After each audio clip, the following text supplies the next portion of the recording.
I'm not going to smile on you. So we need to change that. Then respect, respect everybody's point of view. Then responsibility. So give them, explain the expectation and communicate with them properly.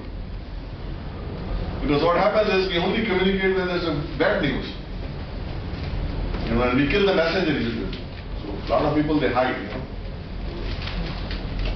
They hide the real thing. Don't sugarcoat it. So we need to change that. In this process, we're going to be very open and very candid about it. So what we're going to learn, we are not learning to implement Lean, Six Sigma, 5S, none of those things. We are not learning. They are the tools. You will be like a tool maker. There's a mechanic here, so you pick up the right tool. Like if I want to put a nail in the home, I'm going to use a different tool, But if I have to put rivets in the aircraft, I have to have a different kind of tool. So you learn all these tools, and depending on what the situation is, we're going to use the right tool. It can be anything. So that's the way you guys are going to learn things. So what we want to do is, we want to really make the processes simple. They take that complexity out. The way we do things is very complex. So we want to take the complexity out. Then we want to have the supporting systems. Just like, your company is implementing SAP, because, that's the need of the time, with all the automation and everything. And so you need to keep upgrading. Maybe, the machines, maybe we need to change the production method, because we have too much volume and all that. The old way is not going to work. But Lean Six Sigma doesn't work on that. Our excellence is, I want to optimize the current resources.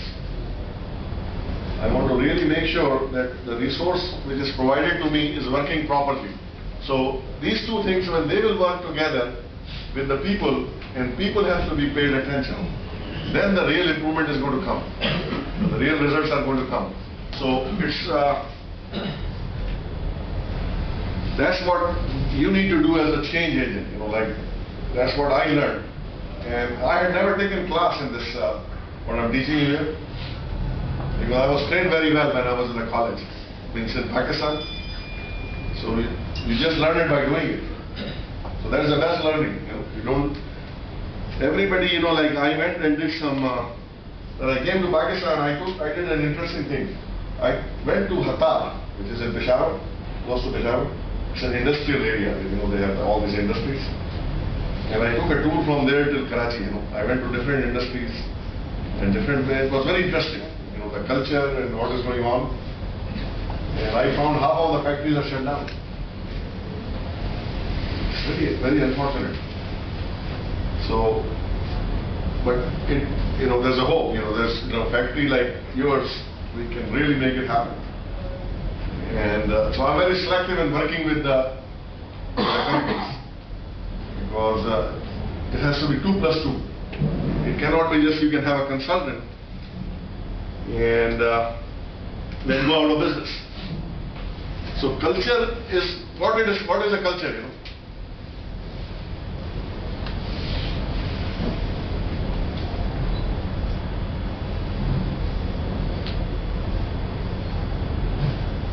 So it cannot be changed overnight. So I just want to show you that. We're going to do that later, as you're going to work with me. So today, the culture which we have, the way we run our factories, is that's what we do today. We like to be compliance focused. I like to comply with something. Like, I'm making a glove and I say, oh, it has to be so long, and I want to just comply with it. I'm not looking at the performance and trying to change that. Constantly for last 20 years, I keep rejecting the same glove, same AQL, the same process, the same confusion. So we need to change that attitude. Then band-aid compliance. We keep band-aiding the things, like you never get the problem go away. Just keep coming back up. So true root cause elimination. So this is the most important thing which you're going to learn. How to go and fix the problem forever. Today, most of the problem-solving methods, they don't do that. So it keep repeating. It's like a hip pocket, Just everybody has an opinion. Then functional silos. We already alluded to that. Like everybody is boxed in its function. So we need to break that. So we have to create this cross-functional team. Then reactive. We keep reacting to the things. We have to get proactive. Then this doesn't apply here, R&D mindset, because the mindset should be world class. You want to become a world class. You just don't want to thrive on, I have 30 chemists on my payroll. They will not do anything unless they are trained differently. So this is, then the other thing is gut-based decision making. So when you're going to leave this room on Friday at the noon time, you're going to kill that habit. Okay. The most important change which needs to happen to the people who are going to be involved in this is that we're not going to do anything by gut feeling anymore. And we're going to learn a process that how we really understand what it is, what we want to change. So that's half of the job, so be aware of it. Anybody who's not ready to take that challenge, let me know on Friday afternoon. So we can change you, It's I'm very candid about it. So this challenge is very different. So this is the learning which you all have to go through. So the management and the leaders, this is what we do today. Maybe some of you do some good things, but this is what's happened today in the plant. We gave up on things. We throw fits, we flex muscles, we blame the others, We tamper with the measures, we keep playing with the, make the good one bad or bad one good, depending on where we are. Or hide in the office, be clueless. So we want to really change that. We want to think and then open up ourselves. We want to go to the shop floor. I'm going to explain Kaizan in a minute. Kaizan is a Japanese word. Then we want to lead by example. So we want to empower the team. We have to have a vision, set goals, provide the right tools. So this is all you guys are going to do. So what this job is, it will make you a multi-dimensional person. It's not going to be just one thing, You're going to do different things at the same time. You're going to learn that as you go through this process. So the managers, the people who are leaders here, they need to really remember this. Okay. Watch how you're defining things, because they become the thoughts. Because the people are, bottom line at the end of the day, I'm looking at the leader, how they are behaving. Because whatever is the fear or whatever, but that's the way the human behavior is. So the leaders have to be very important. So they're going to follow you,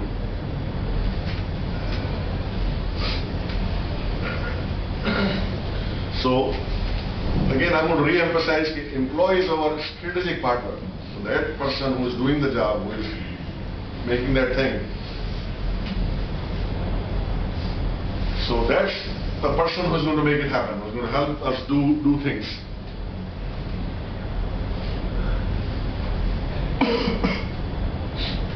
We're not going to go in detail, but I just want to make sure you understand that these are the things which we need to work on. We need to change the culture, because unfortunately, I went in a company where the manager of the floor, in his office, the first line supervisor cannot walk in. It's really amazing. The factory is not far from your factory. Thank you. What is that? This is that when you put the team together, how you make them agree on certain actions. Now, to do that, we're just not going to do it in the air. We're going to learn some techniques. So how you help teams to come to consensus. And so this is the most critical part of the whole thing, is to create a consensus so sustainability comes in. And that's why, when he said that when I came to the plant, I never, as I'm telling you, that I am not here to teach you how to make a glove. I don't know. But I'm going to enhance what you're doing. I'm going to help you to move in that direction. I'm not going to give you solutions. They're already here. If I go on your plant, Because that's what I do for a living. But you are going to really start thinking different. So you'll do the same thing. So this participative style of decision making, that's what we want to adopt. That's what I will highly recommend to the management also. Anytime there's a problem where everybody, because everybody's destiny is tied to this glove. Because if it fails, then we all lose jobs. It's not only the operators who will lose the job. They may find another job next door, but a chemist working in a dip tag in this plant will have a problem finding another job. So think about it. So we need to really change that attitude. So what we want to do, so we want to go and let's do it, So we're going to identify the opportunities, and that has already been done, like what we did is, I've been talking to the management team and all that, and they had picked up the people and they had picked up the areas where we're going to go and do this. And then, as we're going to do it through the understanding of enabling power of these tools, the Lean and Six Sigma tools, which we're going to learn in a minute, what they are. Some of you may have heard about these things, but I want to bring everybody on the same wavelength. That's very important, that all of you have the same wavelength. So there is no confusion about it, that what we are planning to do. And so this is the way we're going to proceed. So why Lean Six Sigma? So Lean Six Sigma. So what happened is, there's two buzzwords here. One is called Lean and other is called Six Sigma. Now the development of these two